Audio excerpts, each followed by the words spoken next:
Alright, it's Sunday today. Half day lang mga pogi. At nakaangkorahe pa. I-ready na ang tansi. Tayo'y mga win. Sinigang na isda. Here we go! What's up, manana? Basta din na to.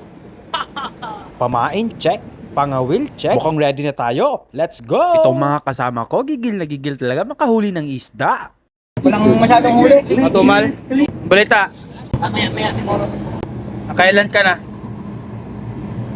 Marami na. Marami na? Wala eh. Mukhang extended yata ang holiday ng mga isda. Walang kumakagat sa pain nila. Pero, patience is a virtue, ika nga nila. Makakahuli ka rin, magtiwala ka lang. Hoy! Dami! Daming pain! Ewan sa mga kapamilya ko dyan, sa Surigao. Sila kayo dyan, meron ako.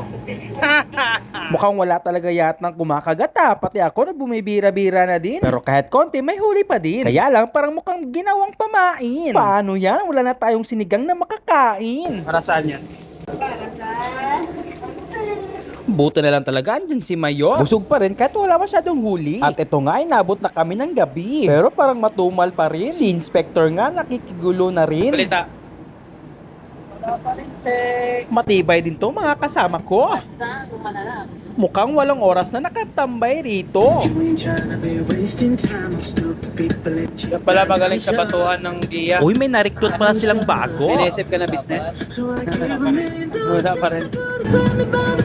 Ituloy nyo lang yung ligaya nyo. Kaya alis na kasi duty na din ako maya-maya.